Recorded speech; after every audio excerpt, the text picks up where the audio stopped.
Ahoy folks, and welcome back to Broadside Game with me, Zug. So we're carrying on with our 2026 updated guides, and we're having a look at the Psyker today. You may remember this build as my Murder Hobo build, but we are now using a Void Strike Staff instead of a gun. But we'll start off with our melee weapon, which is the Blaze Force Greatsword. Our modifiers are Damage, Defense, Finesse, and Cleave damage at 80, and Warp Resist is our dump at 60. Perk-wise, we're going with Unyielding and Carapace. This is going to help us get through those heavy armoured foes and also lay down some decent monstrosity damage. Blessings, we're going with Shred and Blazing Spirit. Shred to give us the crit, and Blazing Spirit to take advantage of said crit. This entire build is basically geared towards huge amounts of crit. For our ranged weapon, we're using the Void Strike Force Staff, and our modifiers are Damage, Charge Rate, Blast Radius, and Quell Speed, and our dump is Warp Resistance. For the perks, we're going with the same way as we did on the sword with Unyielding and Carapace, and for our blessings, we're going with Warp Nexus and Warp Flurry. Warp Nexus gives us, we gain between 5 and 20% crit chance based on our current levels of peril, and Warp Flurry gives us minus 8.5 charge time on chained secondary attacks, stacking 3 times. So that we can basically throw the balls very, very quickly. You can, if you want to, use a Recon Lasgun with this build and build it something like this with Crit, Unyielding, Dum Dum, and Infernus. But it kind of works a little bit better now with the Void Strike Force Staff instead of the Recon Lasgun, as the Recon Lasgun got a bit nerfed. Now, for our Curios, we are using 2 toughness and 1 max stamina. You can dump the stamina out for some more toughness or health if you really want to. I just prefer running stamina on the Psyker because it gives you a bit more survivability. Now, each one of these Curios is exactly the same with toughness, combat ability regeneration, and damage resistance to gunners.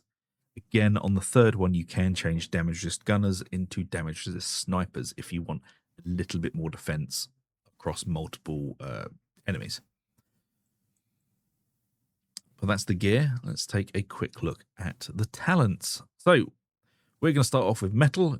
Critical hits replenish 10% toughness over 4 seconds. Critical hits also grant 5% movement speed for 4 seconds, stacking 3 times. This is going to give us quite a lot of survivability and the ability to get out of situations very quickly. Perfect timing, 3% damage for 10 seconds on critical attacks, stacking 5 times. Again, we're taking advantage of that crit. Warp expenditure, melee weak spot kills restore 15% toughness over 3 seconds. Successful melee attacks restore 2.5 toughness instantly. We're mostly going to be using melee in this. The ranged weapon is for when things get too dangerous and we can't risk being in there, and the ranged weapon is going to give us a nice bit of crowd control. Battle meditation, minus 10% peril generation and 10% chance to quell 10% perils on kill. And of course, perilous combustion, killing an elite or special enemy applies 3 stacks of soul blaze to nearby enemies, causing damage over time.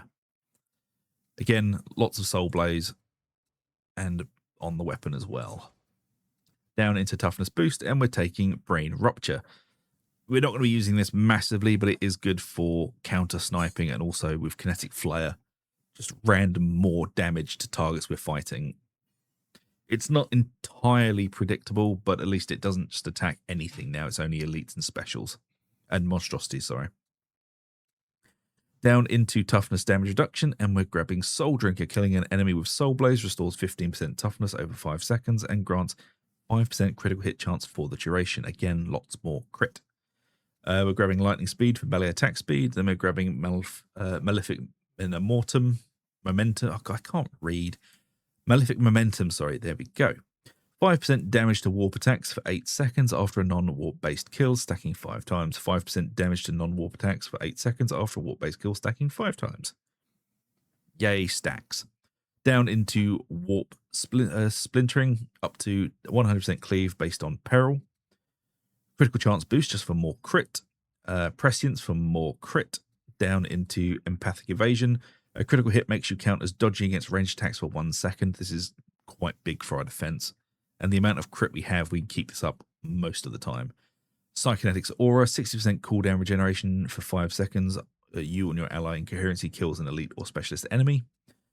One with the warp, gain toughness damage reduction of 10 to 33% based on your current peril. We're going to be running perils really high. Toughness boost, and then we are grabbing our ability, which is Scryer's Gaze. Triggering Scryer's Gaze when entering, you quell 50% peril as well as 10% damage, 20% critical chance, and 10% weak spot damage, 20% toughness damage reduction, and suppression immunity. You also replenish 2.5% toughness each second.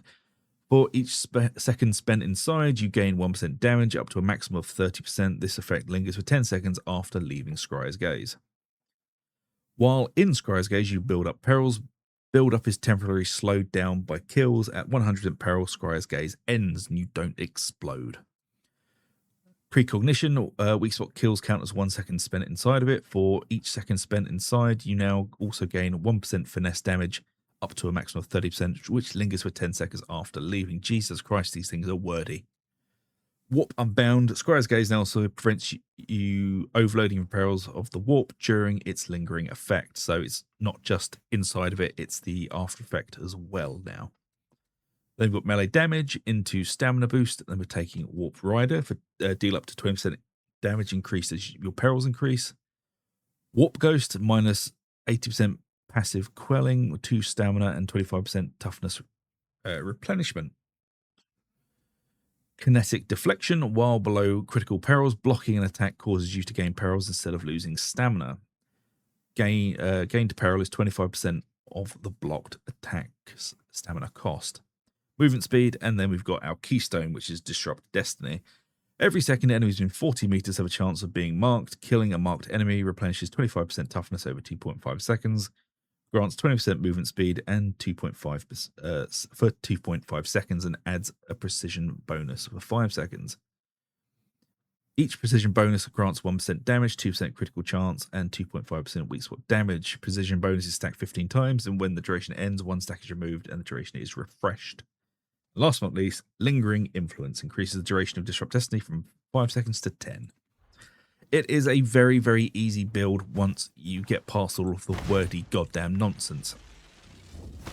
What you are doing is mostly playing around with your sword, jumping into Scryer's gaze to go crazy and get that lovely, lovely crit boost. You are building up your bar on the sword so that you can do stupid things like that. And once you hit 100%, you'll be saved inside Scryer's gaze because it will not kill you instantly, but do make sure to try and quell as much as you can to stay in there for as long as you can. With the Void Strike Staff, your alternate fire is a nice big ball. It also does stagger things around, so you can help out your team. The damage isn't horrifically crazy, but if things are getting a bit too hairy in melee, you can switch out. And don't forget you can do that, because it's great. Yeah, you're basically just a melee murder hobo. Getting lots of soul blaze stacks, getting stupid amounts of crit, dancing around and hacking things to absolute pieces. I really enjoy this build, mainly because you can play it like the old Zealot used to play. Go crazy, hack things to pieces. There you go. Also, Scryer's Gaze is a really short cooldown with the amount of buffs we're getting. It lowers the time between uses hugely. Anyway, there you go, folks. There's an updated build for the Psyker. I do hope you enjoy, and if you do, please do like and subscribe. Ring the bell for notifications. It really does help us out. And I shall see you all for the next one. So until then, take it easy. I'll see you later.